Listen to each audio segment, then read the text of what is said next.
Ecclesiastes. Chapter 1. These are the words of the teacher, King David's son, who ruled in Jerusalem. Everything is meaningless, says the teacher, completely meaningless. What do people get for all their hard work under the sun? Generations come and generations go, but the earth never changes. The sun rises and the sun sets, then hurries around to rise again. The wind blows south, and then turns north. Around and around it goes, blowing in circles. Rivers run into the sea, but the sea is never full. Then the water returns again to the rivers and flows out again to the sea. Everything is wearisome beyond description. No matter how much we see, we are never satisfied. No matter how much we hear, we are not content. History merely repeats itself. It has all been done before. Nothing under the sun is truly new. Sometimes people say, here is something new. But actually it is old. Nothing is ever truly new. We don't remember what happened in the past, and in future generations, no one will remember what we are doing now. I, the teacher, was king of Israel, and I lived in Jerusalem. I devoted myself to search for understanding and to explore by wisdom everything being done under heaven. I soon discovered that God has dealt a tragic existence to the human race. I observed everything going on under the sun, and really, it is all meaningless, like chasing the wind. What is wrong cannot be made right. What is missing cannot be recovered. I said to myself, look, I am wiser than any of the kings who ruled in Jerusalem before me. I have greater wisdom and knowledge than any of them. So I set out to learn everything from wisdom to madness and folly. But I learned firsthand that pursuing all this is like chasing the wind. The greater my wisdom, the greater my grief. To increase knowledge only increases sorrow. Chapter 2. I said in my heart, come now, I will test you with pleasure, enjoy yourself. But behold, this also is vanity. I said of laughter, it is mad, and of pleasure, what use is it?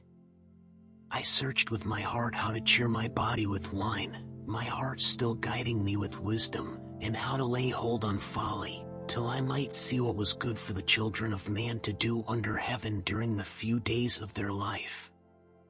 I made great works.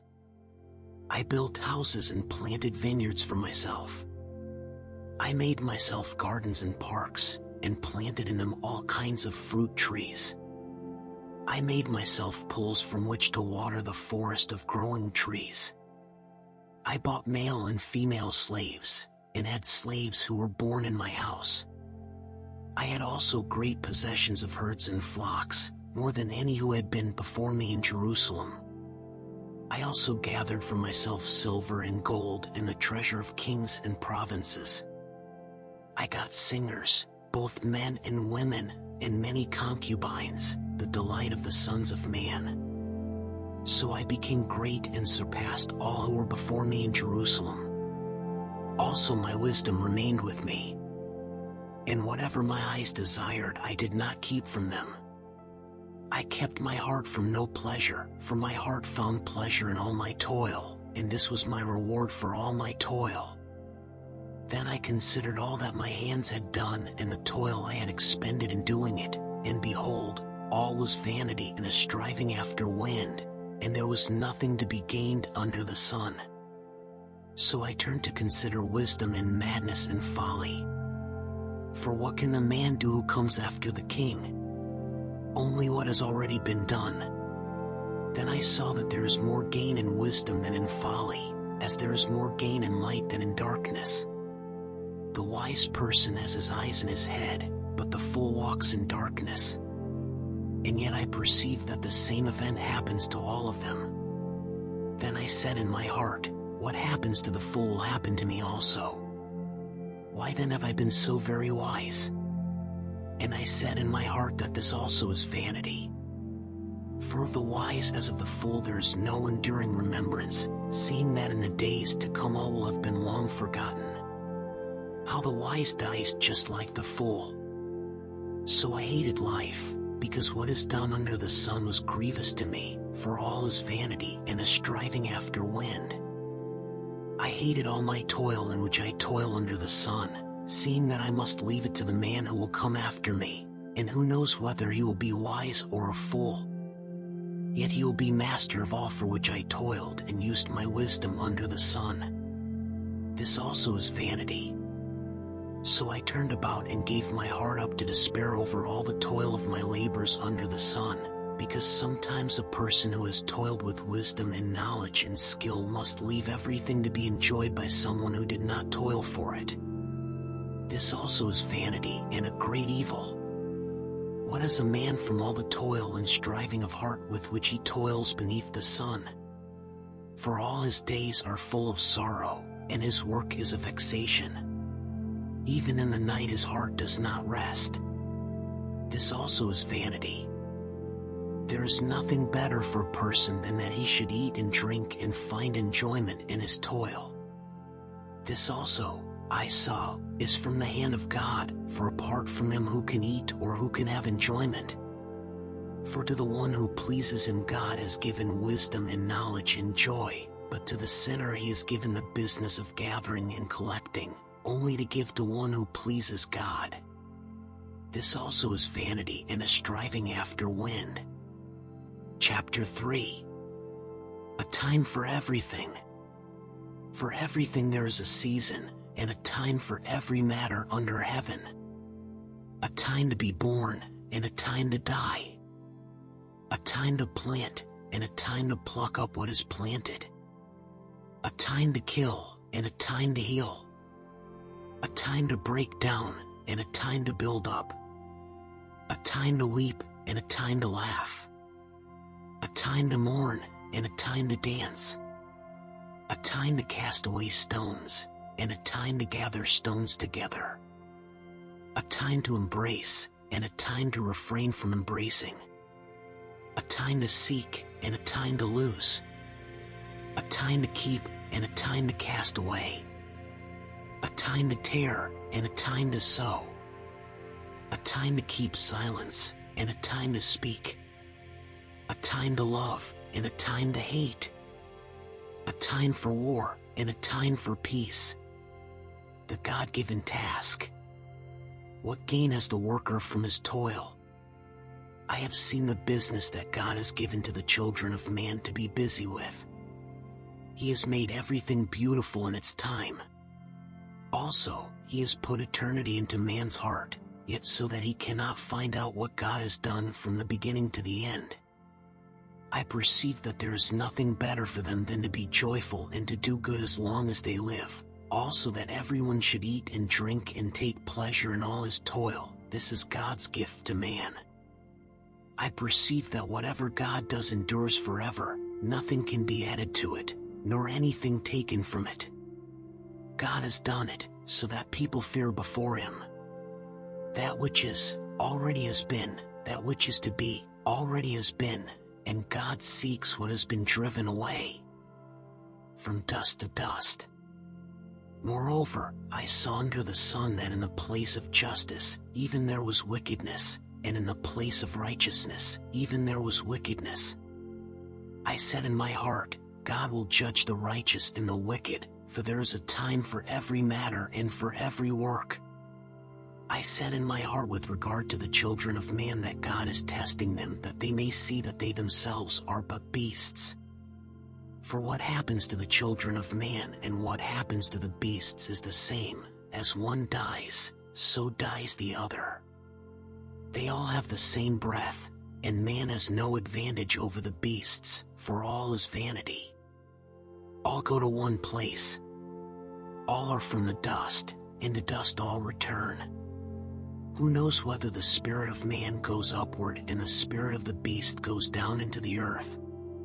So I saw that there is nothing better than that a man should rejoice in his work, for that is his lot. Who can bring him to see what will be after him? Chapter 4. evil under the sun. Again I saw all the oppressions that are done under the sun. And behold, the tears of the oppressed, and they had no one to comfort them.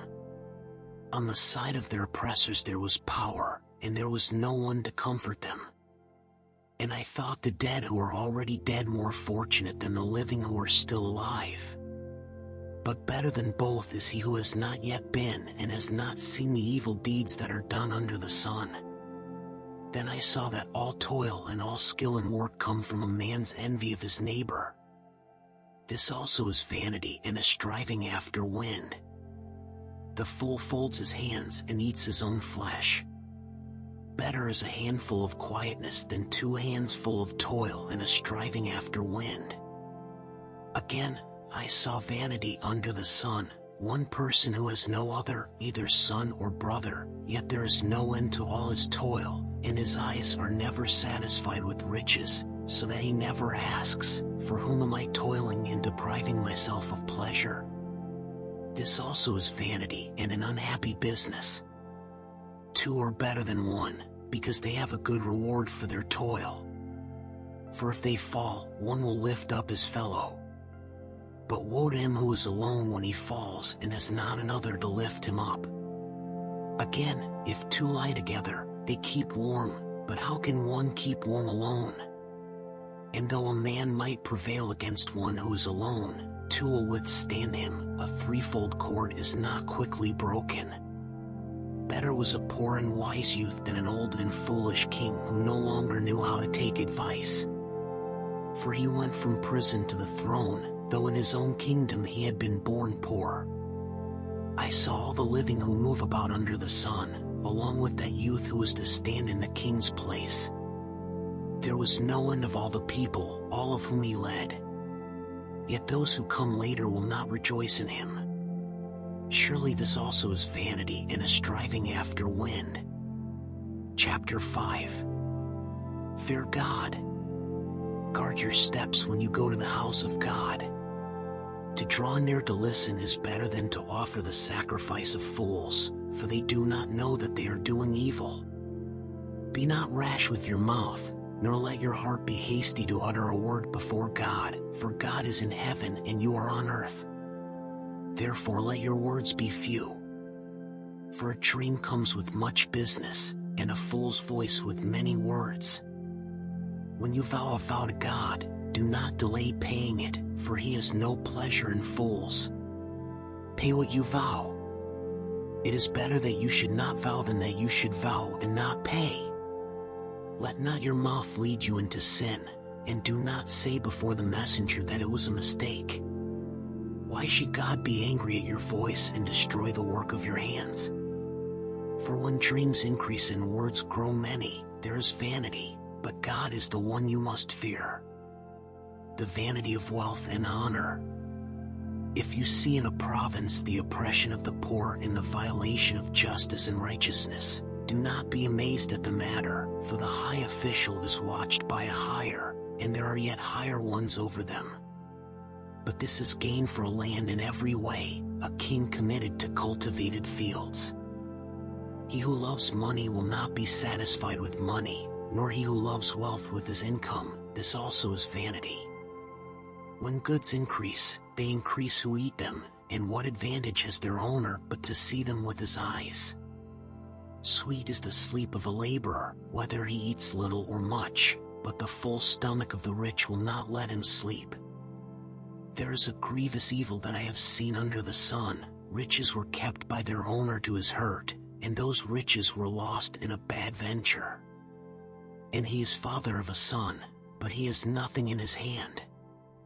As he came from his mother's womb he shall go again, naked as he came, and shall take nothing for his toil that he may carry away in his hand. This also is a grievous evil. Just as he came, so shall he go, and what gain is there to him who toils for the wind? Moreover, all his days he eats in darkness and much vexation and sickness and anger. Behold, what I have seen to be good and fitting is to eat and drink and find enjoyment in all the toil with which one toils under the sun the few days of his life that God has given him, for this is his lot. Everyone also to whom God has given wealth and possessions and power to enjoy them, and to accept his lot and rejoice in his toil, this is the gift of God. For he will not much remember the days of his life, because God keeps him occupied with joy in his heart. Chapter 6. There is an evil that I have seen under the sun, and it lies heavy on mankind, a man to whom God gives wealth, possessions, and honor, so that he lacks nothing of all that he desires, yet God does not give him power to enjoy them, but a stranger enjoys them.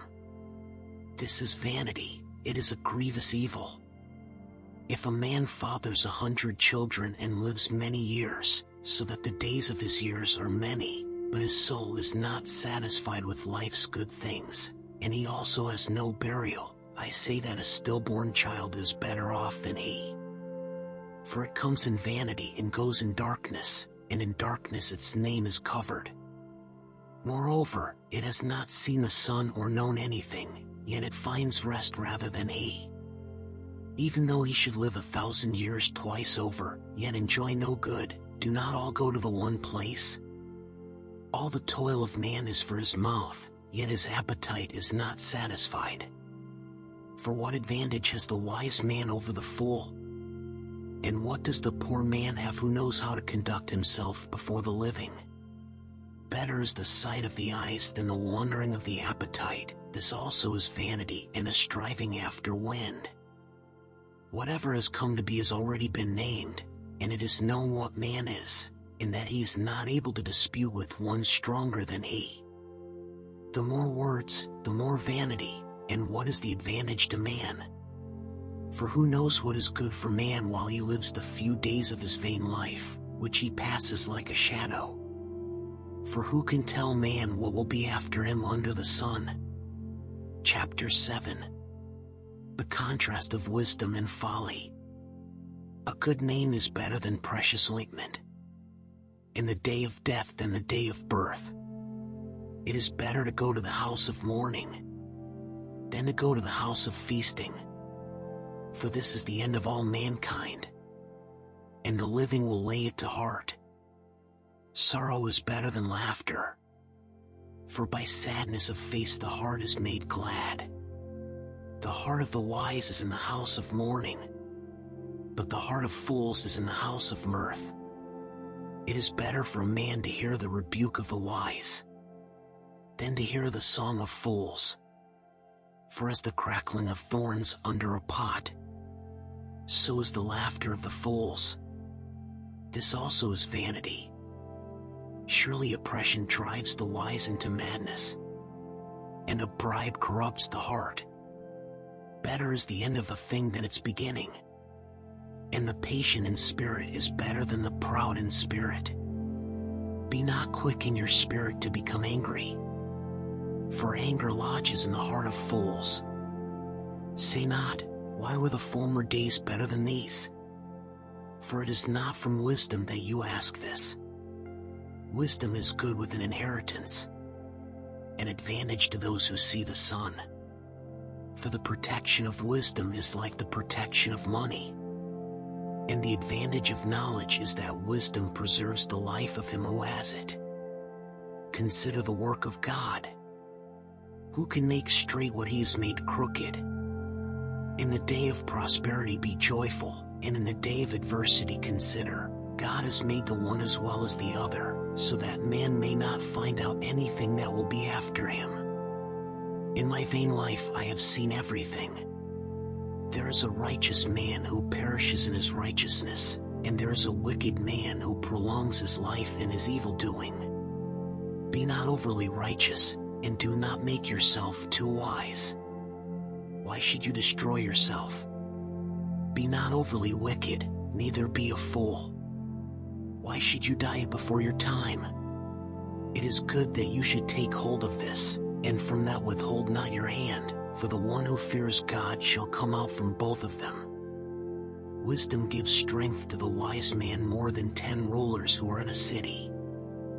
Surely there is not a righteous man on earth who does good and never sins. Do not take to heart all the things that people say, lest you hear your servant cursing you.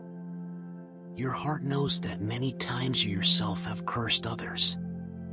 All this I have tested by wisdom. I said, I will be wise, but it was far from me.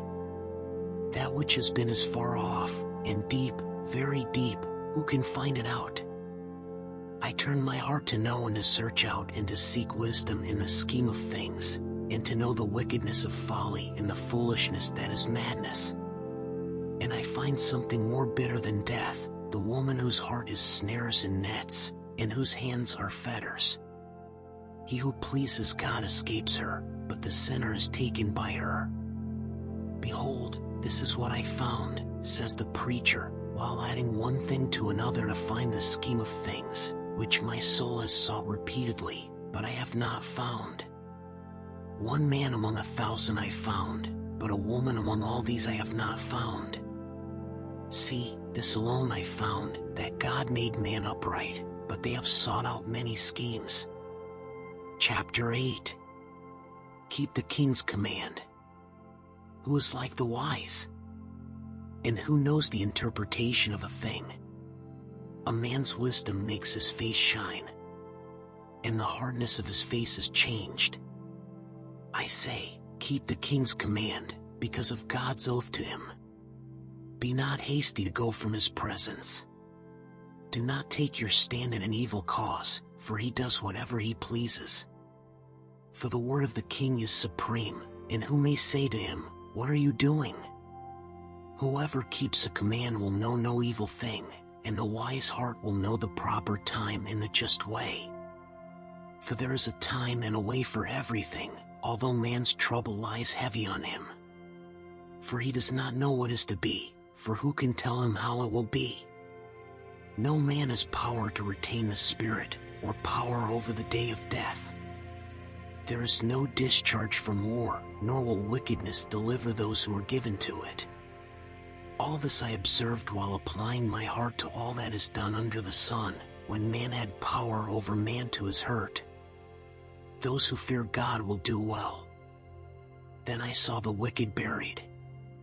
They used to go in and out of the holy place and were praised in the city where they had done such things. This also is vanity. Because the sentence against an evil deed is not executed speedily, the heart of the children of man is fully set to do evil.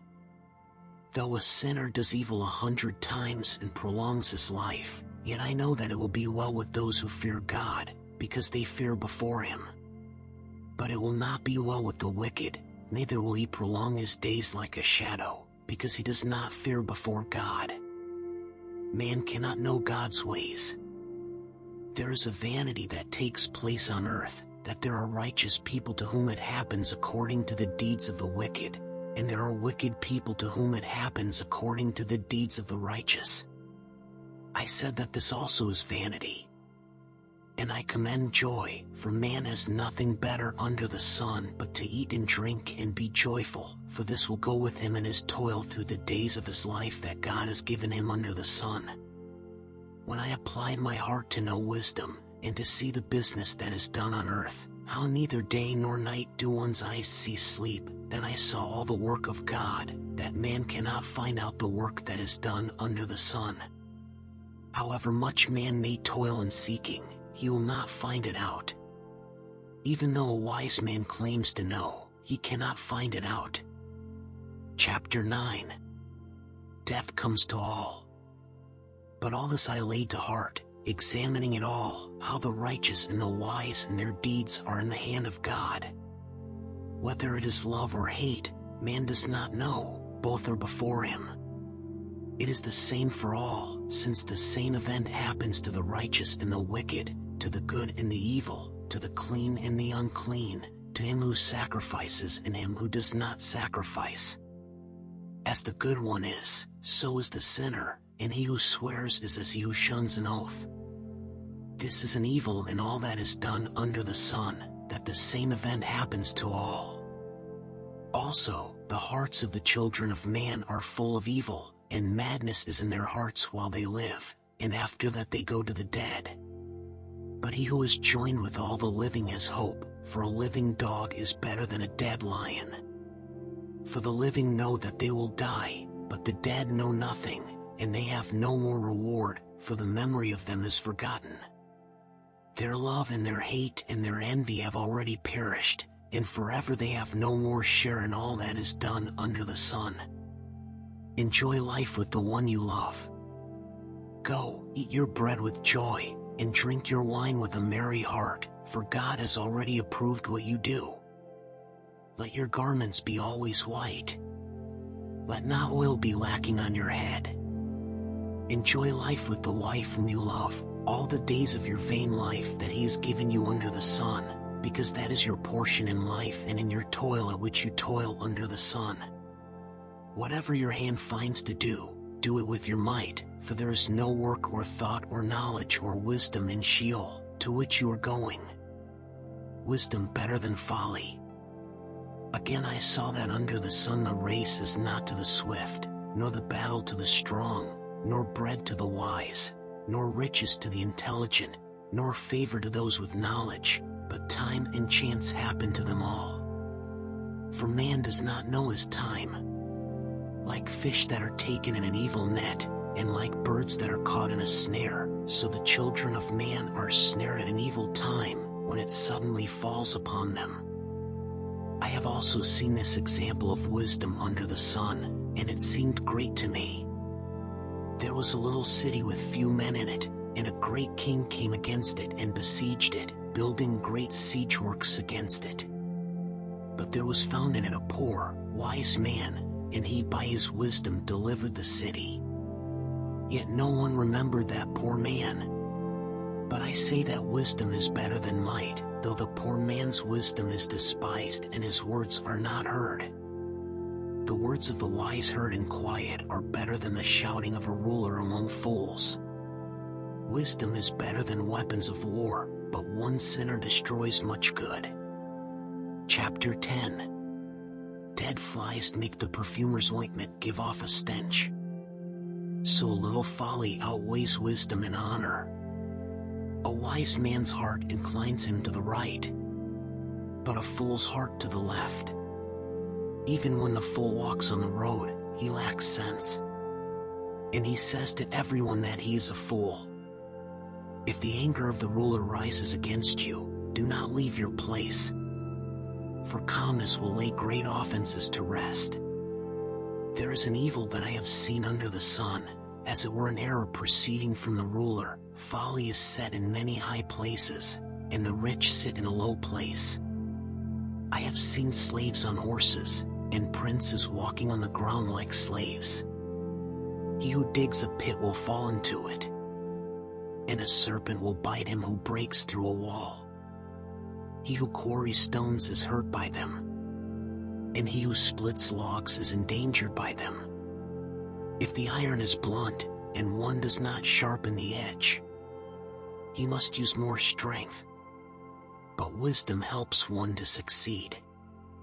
If the serpent bites before it is charmed, there is no advantage to the charmer. The words of a wise man's mouth win him favor, but the lips of a fool consume him. The beginning of the words of his mouth is foolishness, and the end of his talk is evil madness. A fool multiplies words, though no man knows what is to be, and who can tell him what will be after him? The toil of a fool wearies him, for he does not know the way to the city.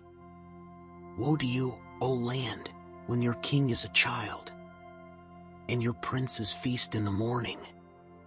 Happy are you, O land, when your king is the son of the nobility, and your princes feast at the proper time, for strength and not for drunkenness. Through sloth the roof sinks in, and through indolence the house leaks. Bread is made for laughter, and wine gladdens life, and money answers everything. Even in your thoughts, do not curse the king, nor in your bedroom curse the rich. For a bird of the air will carry your voice, or some winged creature tell the matter. Chapter 11. Cast your bread upon the waters. Cast your bread upon the waters, for you will find it after many days. Give a portion to 7, or even to 8, for you know not what disaster may happen on earth. If the clouds are full of rain, they empty themselves on the earth. And if a tree falls to the south or to the north, in the place where the tree falls, there it will lie. He who observes the wind will not sow, and he who regards the clouds will not reap. As you do not know the way the Spirit comes to the bones in the womb of a woman with child, so you do not know the work of God who makes everything.